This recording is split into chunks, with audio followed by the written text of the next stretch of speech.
Este es el sonido de mis pies sobre la grava que hay frente al Palacio de Liria. Este palacio, un palacio en el corazón de Madrid del siglo XVIII, que lo tengo delante, es un palacio con tres pisos del XVIII, con bastante piedra. Una hermosura, con un jardín delante, con árboles antiguos. ¿Por qué estoy aquí en el Palacio de Liria? Este palacio pertenece a la Casa de Alba. Vamos a hablar del tercer duque de Alba, del siglo XVI, famoso por sus intervenciones militares y no solo, políticas también en Flandes. Alex Claramunt Soto ha escrito un magnífico libro que se titula Es necesario castigo, dedicado precisamente al tercer duque de Alba y a la revuelta de Flandes. Alex, buenas tardes. Muy buenas tardes, Fernando. Estamos delante de un palacio del XVIII, o sea, el tercer duque de Alba no conoce este palacio, ¿no? No, el gran duque de Alba es del siglo XVI.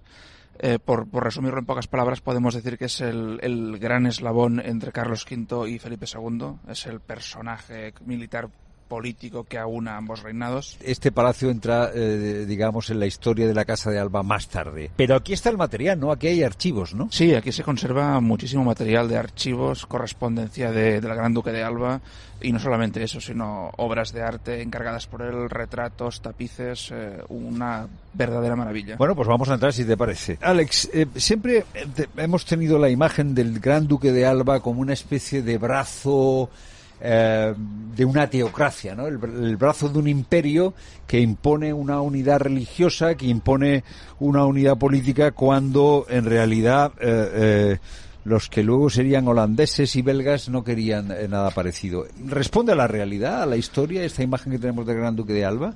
Sí, la imagen del Duque de Alba como un personaje fanático, casi teocéntrico, es producto de la leyenda. No se corresponde con lo que conocemos. ¿Es leyenda negra? Sin duda, es fruto de la distorsión de la propaganda protestante ya desde esa misma época. O sea, no es un perverso represor del mundo protestante, el Gran Duque de Alba. No, el Gran Duque de Alba es un político realista que se guía por la razón de Estado y siempre con el objetivo de cumplir con las disposiciones que le transmite Felipe II. Cuéntanos biográficamente quién es el Duque de Alba, antes de meternos en la cuestión política o la cuestión militar. ¿Quién es el Gran Duque de Alba? El Duque de Alba es el tercer duque y, sin lugar a dudas, el más poderoso y más ilustre representante de la Casa de Alba, no solamente en el siglo XVI, sino también en el XVII. El Gran Duque, digamos que es como grande de España, el aristócrata más influyente de Castilla en esta época. No solamente es consejero de Estado, sino además mayordomo tanto de Carlos V como de Felipe II, y por tanto un personaje de una importancia trascendental. ¿Por qué dices que es el personaje que sirve de eslabón entre Carlos V, Carlos I y Felipe II? Como nace en 1507, el Duque de Alba tiene una edad parecida a Carlos V, lo asiste y lo acompaña en sus campañas militares en Túnez, en Francia. Se va erigiendo el Gran Duque como el hombre de confianza, el general predilecto y más fiable de Carlos V, y el emperador va a transmitirle a Felipe II la importancia siempre de contar con el Gran Duque en los asuntos de gobierno y en los asuntos de guerra. Alex, vamos con la cuestión de Flandes, porque tanto Carlos V como Felipe II se empeñan en mantener una unidad religiosa que era imposible, porque lo que luego sería Holanda y Bélgica pues ya estaban dominados por los protestantes, y que el error es haber intentado mantener esa unidad cuando en realidad lo que luego son los Países Bajos pues ya habían decidido ser protestantes. ¿Es así o se ha pervertido la historia? Pues en realidad la importancia de los Países Bajos es lo que explica ese deseo de Felipe II de invertir recursos en mantener la región, en combatir el protestantismo, en vencer a los rebeldes, y eso se explica por motivos tanto de prestigio, por la reputación de la monarquía, por el hecho de no ceder ante rebeldes, como por la propia importancia económica y estratégica de la región, que en el siglo XVI es la más rica de Europa, es punto de exportación de lana castellana y un lugar en el que por su gran cantidad de mercaderes es relativamente fácil conseguir préstamos. ¿Por qué se levanta Flandes contra la monarquía?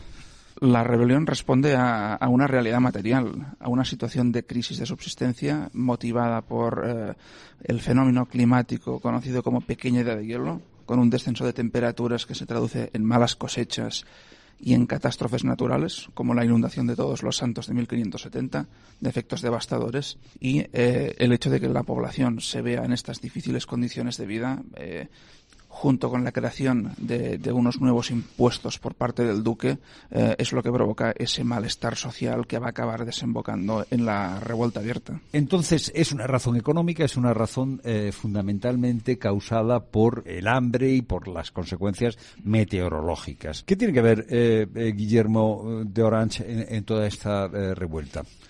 Guillermo de Orange es el principal de los aristócratas opositores a las políticas de Felipe II, políticas religiosas, efectivamente, porque Orange es nacido en Alemania y criado como luterano, y por lo tanto, y aparte de una tradición política y religiosa distinta, iba a ser quien por las circunstancias acabe aglutinando a todos los elementos rebeldes, elementos muy diversos y muy dispersos, a los que sirve como figura visible, como general, como líder político y como maquinador incluso y conspirador de la rebelión. Estas armaduras que tenemos por aquí son las que se utilizaban en el 16. Esta armadura precisamente perteneció al Gran Duque de Alba. ¿Ah, sí? Es una armadura de joven. No era muy grande de cuerpo, era más bien escuchimizado y físicamente, a pesar de ser físicamente así pequeñito, tenía una gran capacidad como militar. Sin duda, el Duque de Alba es el mejor general de su época. Hay consenso. Pero estrategia, ¿por qué? Por sus dotes de líder y por su visión estratégica. El Duque de Alba, a lo largo de sus campañas, descolla por el buen uso que hace de los recursos, economizando a sus hombres y desgastando al contrincante, llevando al enemigo a una situación en la que solamente le queda combatir en condiciones de inferioridad. Ya.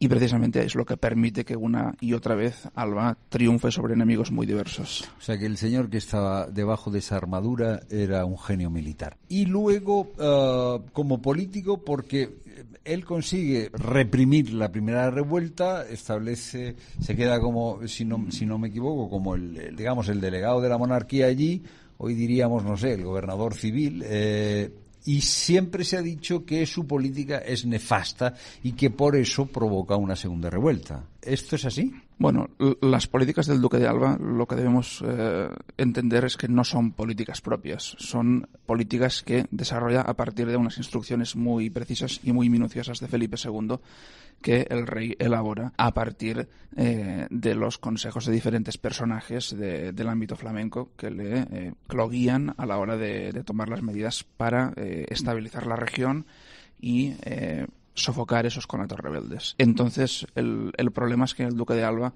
acudía fundamentalmente como un militar que debía poner orden, pero se topa con que Felipe II, que al año siguiente debía viajar a los Países Bajos, no lo hace por una crisis dinástica que se abre por el fallecimiento del príncipe Don Carlos y de la reina Isabel, y al mismo tiempo por la rebelión de las Alpujarras. Entonces, el duque se ve de pronto abandonado en los Países Bajos. Ya. En una difícil situación.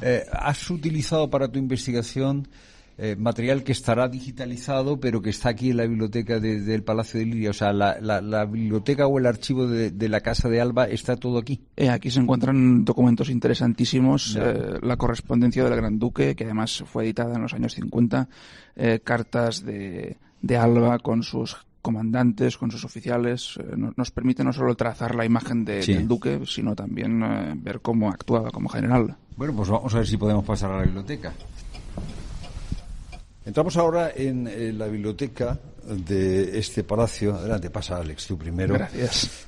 Bueno, una biblioteca también preciosa, llena de volúmenes, pero en mitad de la biblioteca hay algunos expuestos con alguna miniatura Y aquí tenemos el testamento de Fernando el Católico, nada más y nada menos. Bueno, en este contexto, rodeado de estos volúmenes, Alex, claro, hacer un contrafáctico siempre es complicado, pero ¿qué hubiera hecho posible que Flandes hubiera continuado bajo los Austrias, bajo la monarquía hispánica?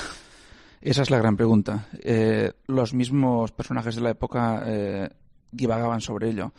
Yo me quedo con una frase que dijo Guillermo de Orange, el enemigo de Felipe II y del duque de Alba, en 1574. Decía que la población, incluso de la zona controlada por los rebeldes, era muy aficionada a la Casa de Austria y que todo volvería al orden siempre que se la dejase con sus antiguas leyes y hubiese una tolerancia religiosa. Ajá. Esto es un tanto utópico por la gran diversidad de los rebeldes, por el hecho de que la religión fue el gran obstáculo siempre, pero bueno, es la opinión que había de... Ya, pero los Austrias no estaban dispuestos a esa tolerancia religiosa, ¿no?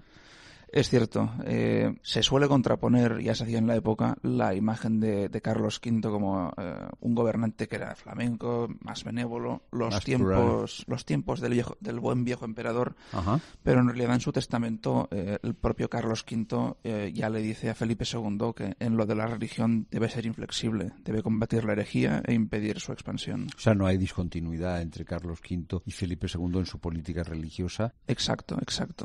Felipe II sigue las líneas fijadas por el emperador, un emperador que combate a los luteranos, combate a los turcos, que se erige como paladín del catolicismo, así que en este sentido no, es pura continuidad. Y el gran duque de Alba, claro, sufre, digamos, el luteranismo político, por así decirlo, ¿no? Se enfrenta a él. El duque de Alba, cuando llega a los Países Bajos, lleva instrucciones específicas para combatir la expansión de la herejía. Instrucciones como son asegurarse de que los maestros de las escuelas sean católicos íntegros, medidas políticas para limitar la difusión de impresos de propaganda política protestante y la búsqueda de núcleos, de congregaciones protestantes clandestinas que deben ser neutralizadas y dispersadas. Alex, ha sido un placer charlar contigo, sobre todo que me expliques estas cosas delante de el testamento de Fernando el Católico, que es el que comienza, digamos, esa parte moderna de la historia de España tan marcada por los Austrias y por el Gran Duque de Alba. Gracias, Alex, y enhorabuena por el formidable trabajo. Muchas gracias. Desmontando Leyenda Negra, que eso es una cosa muy importante. Sin duda.